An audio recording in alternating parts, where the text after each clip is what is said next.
Ce soir, nous allons explorer une question que la plupart des gens ne se posent jamais. Qu'est-ce que la température nous dit sur l'univers? Vous pensez peut-être comprendre le froid. Évidemment, l'espace est glacial. Mais la vérité est bien plus étrange, bien plus profonde que cela. Et ce voyage nous mènera du centre ardent des étoiles jusqu'aux franges les plus obscures du cosmos, où la physique elle-même change de nature. Avant de commencer, si vous êtes fasciné par les mystères de l'univers, prenez une seconde pour soutenir cette chaîne. Ça compte vraiment pour nous. Maintenant, commençons. Commençons par une idée fausse que presque tout le monde partage. Quand les gens imaginent le froid de l'espace, ils le comparent à quelque chose qu'ils connaissent. Une nuit d'hiver glaciale, une montagne enneigée, l'altitude où volent les avions. Ils extrapolent. Et oui, c'est vrai que l'espace est incroyablement froid, plus froid que n'importe quoi sur Terre. Mais ils se trompent sur la manière dont ce froid fonctionne. Vous voyez, le froid que vous ressentez chaque jour opère par des mécanismes précis. La chaleur ne disparaît pas simplement, elle se transfère. Elle s'écoule des objets chauds vers les objets froids par trois processus distincts: la conduction, la convection et le rayonnement. Quand vous touchez un glaçon, vous sentez la conduction. La chaleur de votre main s'échappe dans la glace. C'est direct, c'est du contact. La convection, c'est quand le vent vous refroidit. Un fluide froid qui glisse contre votre peau vous dépouille de votre chaleur. Les deux mécanismes nécessitent quelque chose pour transférer l'énergie. Un solide, un liquide, un gaz, de la matière. Mais l'espace n'en a presque pas. Entre les étoiles, dans les vastes zones sombres qui composent la majorité absolue du volume de l'univers, il n'y a quasi rien. Ce n'est pas un vide parfait. Il n'existe aucun vide parfait dans l'univers observable. Mais c'est proche. Un mètre cube d'espace interstellaire contient en moyenne environ un atome. Votre chambre en contient des millions de milliards. Les meilleures chambres à vide jamais créées sur Terre contiennent encore des milliards d'atomes par mètre cube. Mais là, dehors, il y a un atome. Parfois moins entre les filaments de galaxies. Dans ce vide extrême, la conduction ne fonctionne pas. Il n'y a rien à conduire. La convection n'a rien à faire. Les mécanismes sur lesquels votre corps compte pour perdre de la chaleur ne marchent tout simplement pas. Ce qui reste, c'est le rayonnement. Tout ce qui a une température au-dessus du zéro absolu rayonne de l'énergie sous forme d'ondes électromagnétiques. En ce moment même, votre corps rayonne. Vous brillez dans l'infrarouge, constamment, invisiblement. Et c'est le seul mécanisme qui fonctionne dans le vide de l'espace. Mais il y a quelque chose qui rayonne vers ce vide. Quelque chose que deux astronomes ont découvert presque par accident en 1964. Arno Penzias et Robert Wilson travaillaient au Bell Laboratories au New Jersey avec une antenne géante en forme de corne. Ils tentaient de mesurer les ondes radio provenant de la Voie lactée. Mais partout où ils pointèrent leur instrument, il y avait un bruit de fond irritant, jour et nuit, été comme hiver. Peu importe la direction, ce bruit était partout, uniforme, constant. Ils ont cherché des explications logiques, de l'interférence de New York, de la contamination électromagnétique locale. Des pigeons nichaient dans l'antenne. Ils ont nettoyé tout ça. Le bruit a persisté. Ce qu'ils avaient découvert, c'était le rayonnement de fond cosmique, l'écho glacé du Big Bang lui-même, de la lumière qui voyage librement à travers l'univers depuis que celui-ci avait 380 000 ans. Une lumière étirée par 13,8 milliards d'années d'expansion cosmique, refroidie d'un feu blanc à un murmure de micro-ondes, à 2,725 Kelvin. C'est moins 270 degrés Celsius. C'est la température baseline de l'univers. Pas zéro. Pas le zéro absolu. Mais le plus proche que notre cosmos ait jamais atteint à l'échelle cosmique. Et elle baisse toujours. À mesure que l'univers s'étend, ce rayonnement s'étire davantage, se refroidit davantage. Pendant des milliards d'années encore, il tombera encore plus bas, vers un froid si complet, si total, qu'il porte son propre nom en physique, la mort thermique. Le moment où tous les gradients de température se sont équilibrés, où toute énergie utile a été dépensée, où le cosmos se fixe dans un équilibre gelé, final, figé, immobile. Mais pour vraiment comprendre ce que signifie 2,725 Kelvin, il faut comprendre ce que la température mesure réellement. La température n'est pas une chose, ce n'est pas une substance, ce n'est pas un fluide. La température est une description. C'est une mesure de l'énergie cinétique moyenne des particules dans une substance, leur vitesse de mouvement, de vibration, de collision. Chaud signifie rapide, froid signifie lent. Dans l'eau bouillante, les molécules se déplacent à des centaines de mètres par seconde. Collision chaotique, énergique, des milliards de fois par seconde. Gelées, ces mêmes molécules ralentissent. Elles restent toujours en mouvement. Si elles sont au-dessus du zéro absolu, elles doivent bouger, mais lentement. Moins d'énergie, moins de force. Même la matière solide n'est jamais complètement immobile. Et il existe un point, un limite théorique, où les particules n'auraient aucun mouvement thermique, pas de vibration, pas d'énergie cinétique due à la chaleur. C'est le zéro absolu, 0 Kelvin, moins 273,15 degrés Celsius. Ce n'est pas juste la température la plus froide jamais atteinte. C'est la température la plus froide qui puisse exister. C'est le plancher. En dessous, il n'y a rien. La température elle-même cesse d'avoir un sens. Et la température de fond de l'univers, elle est à moins de 3 degrés de ce plancher absolu. 3 degrés. La gamme entière d'une eau liquide, celle où toute vie sur Terre existe. La différence entre un verre de thé glacé et une tasse de café chaud, c'est 100 degrés Celsius. L'univers oscille dans 3 Kelvin, du point où le mouvement thermique disparaîtrait entièrement. Voilà ce qu'est l'espace.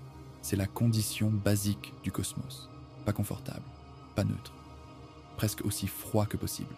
C'est là où les choses deviennent étranges. Il y a des endroits dans l'univers plus froids que 2,725 Kelvin, car ce rayonnement cosmique remplit tout l'espace. Les objets qui flottent dedans l'absorbent. Ils se réchauffent très légèrement.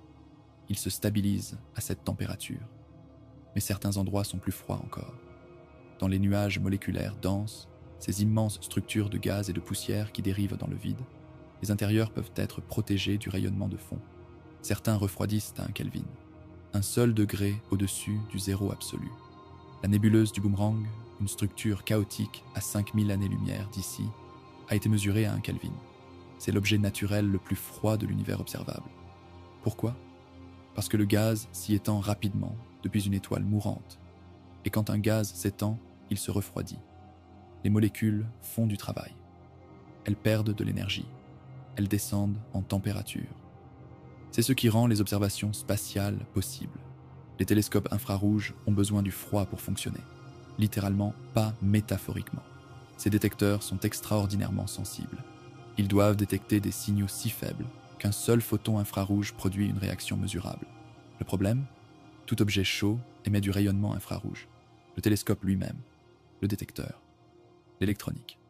Si ces composants sont chauds, ils inondent le détecteur de photons thermiques, qui étouffe complètement le signal faible de ce qu'on essaie d'observer.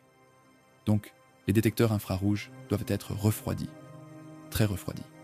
Le James Webb Space Telescope, le plus puissant observatoire jamais lancé, doit refroidir ses instruments à environ 7 Kelvin, moins 266 degrés Celsius. Comment ? D'abord, il orbite à 1 million de miles de la Terre, au second point de Lagrange. Le Soleil, la Terre et la Lune sont du même côté du télescope. Un pare-soleil géant le protège. 5 couches minces.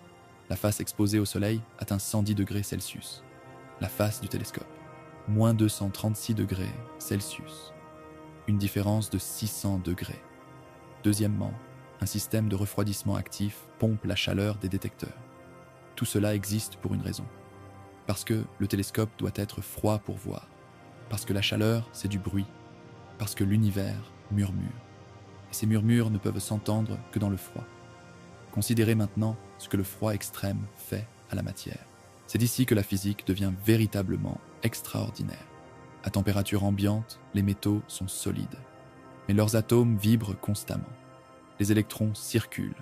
C'est pourquoi les métaux conduisent l'électricité et la chaleur. Les liaisons sont flexibles. Les métaux peuvent être pliés, martelés, étirés. Refroidissez ce même métal suffisamment et tout change. À très basse température, les vibrations qui donnaient au métal sa flexibilité ralentissent. La structure cristalline devient rigide. Appliquez une contrainte et au lieu de se plier, elle se brise. Complètement, soudainement, sans avertissement. C'est la transition ductile, fragile, et c'est catastrophique. C'est exactement ce qui s'est passé au Titanic. L'acier qui formait la coque du navire avait une teneur élevée en soufre, ce qui le rendait anormalement fragile à des températures d'eau froide. L'eau de l'Atlantique Nord était à moins 2 degrés Celsius. À cette température, l'acier n'a pas simplement plié quand le navire a heurté l'iceberg. il s'est brisé. Les plaques se sont fissurées. L'eau a inondé le navire bien plus rapidement qu'elle ne l'aurait fait avec un métal plus flexible. Le froid n'a pas causé la catastrophe, mais il l'a rendu bien pire. Et c'est vrai partout aux extrêmes du cosmos. À des centaines de degrés Celsius sous zéro, les métaux deviennent incroyablement fragiles. Les joints d'étanchéité en caoutchouc se craquellent comme de la poterie. Les lubrifiants se figent. Les gaz que nous considérons comme permanents à température normale gèlent. L'azote qui compose la plupart de notre atmosphère devient liquide à moins 96 degrés, puis solide à moins 210 degrés. Sur Pluton, les surfaces sont recouvertes d'azote glacé, de méthane congelé, de monoxyde de carbone gelé, des gaz, des choses que nous respirons, transformées en roches. C'est pourquoi les vaisseaux spatiaux qui opèrent dans le système solaire externe nécessitent une attention extraordinaire. Les sondes, voyagées, lancées en 1977, portent des réchauffeurs spécifiques pour maintenir leurs composants électroniques dans des plages de fonctionnement. Sans eux, au fur et à mesure qu'elles s'éloignent du Soleil, elles recevraient moins d'énergie solaire. Leurs instruments tomberaient en panne. Le froid ne rend pas les choses juste inconfortables. À ces températures, le froid change ce que les choses sont. Parlons de chimie, parce que ce que le froid fait à la chimie est peut-être la conséquence la plus profonde de toutes. Toute la chimie dépend de la température. Les réactions chimiques se produisent quand les molécules entrent en collision avec assez d'énergie pour briser les anciennes liaisons et en former de nouvelles. La vitesse de toute réaction chimique dépend critiquement de la température. Refroidissez quelque chose et les réactions ralentissent. Refroidissez suffisamment et elles s'arrêtent entièrement. La vie est de la chimie. Chaque processus dans votre corps. Respirer, digérer, penser, guérir. C'est des cascades de réactions chimiques, à des vitesses établies par la température de vos tissus. Votre corps maintient sa température interne à environ 37 degrés Celsius, parce que les enzymes et les protéines qui conduisent dans la chimie de la vie ne fonctionnent efficacement que dans une gamme thermique étroite. Mais voici le côté paradoxal. Dans le froid de l'espace, dans ces immenses nuages moléculaires sombres où les températures frôlent un Kelvin, la chimie ne s'arrête pas simplement. Quelque chose de différent arrive. À ces températures, les molécules manquent d'énergie pour les réactions chimiques normales. Elles ne peuvent plus entrer en collision avec assez de force pour briser les liaisons, mais elles peuvent s'accumuler. Elles dérivent à la surface de minuscules grains de poussière, de silicate, de composés de carbone. Au fil de millions d'années, la glace s'accumule, couche après couche, de l'eau gelée, du monoxyde de carbone, du dioxyde de carbone, du méthanol, de l'ammoniac. Et sur ces surfaces gelées, même à des températures presque absolues, quelque chose de remarquable se produit. La mécanique quantique prend le relais. À très basse température, un phénomène appelé effet tunnel devient significatif. Normalement, pour qu'une réaction chimique se produise, les particules ont besoin d'assez d'énergie pour grimper une barrière d'énergie. Mais la mécanique quantique dit que les particules n'ont pas toujours à grimper. Elles peuvent la traverser, faire un tunnel dedans. Les probabilités d'effet tunnel diminuent quand les barrières augmentent. Mais les atomes légers, particulièrement l'hydrogène, restent significatifs même à des températures où la chimie classique s'est arrêtée. Les réactions qui ne se produiraient jamais dans un environnement chaud peuvent se produire lentement, à travers des processus de chimie quantique, sur les surfaces de grains froids, pendant des millions d'années. Les astronomes ont détecté dans ces nuages moléculaires froids des molécules d'une complexité surprenante. Du méthanol, de l'éthanol, de la formaldéhyde, du glycolaldéhyde, une molécule de sucre simple, de la formique acide. Et dans les matériaux éjectés par les comètes, la glycine a été détectée. Un acide aminé, l'un des 20 blocs de construction de chaque protéine dans chaque organisme vivant sur Terre, préservé dans la glace cométaire, formé probablement grâce à la chimie quantique sur des surfaces froides dans le nuage moléculaire qui a précédé notre système solaire. Le froid de l'espace n'est pas du silence mort, c'est un laboratoire de chimie quantique lent, patient, opérant sur des échelles de temps mesurées en millions d'années. Et les produits de cette chimie, ces molécules organiques complexes, finissent par être incorporés dans de nouvelles étoiles et des systèmes planétaires. Les ingrédients qui ont rendu la vie possible sur Terre ont peut-être été forés non pas dans la chaleur des intérieurs stellaires, mais dans le froid entre les étoiles. Maintenant, traversons les températures réelles du système solaire et au-delà. La surface du Soleil atteint environ 5500 degrés Celsius. La couronne, l'atmosphère extérieure du Soleil, atteint des millions de degrés. C'est l'un des grands mystères de la physique solaire. Par intuition thermodynamique basique, la couronne devrait être plus froide que la surface. Mais elle est des milliers de fois plus chaude. Le mécanisme est encore mal compris. En s'éloignant du Soleil, la température baisse. Mercure expérience les oscillations de température les plus drastiques du système solaire. Pas d'atmosphère, pas de modération. Le côté jour atteint 427 degrés Celsius. Le côté nuit descend à moins 79. Lors d'une rotation simple de Mercure, plus de 1000 degrés de différence. Vénus est plus chaude, pas à cause de sa distance, à cause de son atmosphère. Une atmosphère de dioxyde de carbone si épaisse qu'elle piège la chaleur avec une efficacité extraordinaire. La surface atteint 460 degrés Celsius, presque uniforme partout, jour comme nuit, équateur comme pôle. La Terre est juste à la bonne distance, juste la bonne composition atmosphérique. Les températures moyennes oscillent autour de 14 degrés Celsius, assez froid pour la glace, assez chaud pour l'eau liquide, la gamme parfaite pour que la chimie de la vie se produise. Mars moyenne moins 62 degrés Celsius. Mais à l'équateur en été, les températures diurnes peuvent brièvement atteindre 21 degrés. À minuit, dans le même endroit, moins 73 degrés. Au pôle, en hiver, moins 126 degrés. Assez froid pour que le dioxyde de carbone gèle à la surface. Solide, comme de la roche. Jupiter's Clouds top, environ moins 45 degrés Celsius. Mais à l'intérieur, sous le poids écrasant de toute cette pression, la température augmente énormément. Le noyau est estimé atteindre environ 24 000 degrés Celsius, plus chaud que la surface visible du Soleil. Saturn's Cloud, moins 78 degrés Celsius. Uranus, moins 216 degrés. Neptune, moins 236. Neptune est le plus froid de tous. Pourtant, Neptune rayonne environ 2,5 fois plus d'énergie qu'elle n'en reçoit du Soleil. Elle a une source de chaleur interne, une relique de sa formation, quelque chose qui chauffe encore son intérieur, qui rayonne encore vers l'espace. Pluton, orbitant dans la ceinture de Kuiper, à 3,7 milliards de miles du Soleil, vit entre moins 226 et moins 240 degrés Celsius. Quand New Horizons a survolé Pluton en 2015, ce qu'elle a trouvé était étonnant. Pas une roche morte sans intérêt. Un monde de plaines d'azote glacées. Des montagnes d'eau gelée s'élevant à des miles de hauteur. Une atmosphère en couche. Peut-être des preuves d'activité géologique passée. Le froid ne signifie pas simple. À ces températures, la chimie produit des structures d'une variété extraordinaire, d'une beauté inattendue. Et puis, il y a l'espace interstellaire au-delà. Le vrai espace interstellaire, à une distance de 11 milliards de miles du Soleil.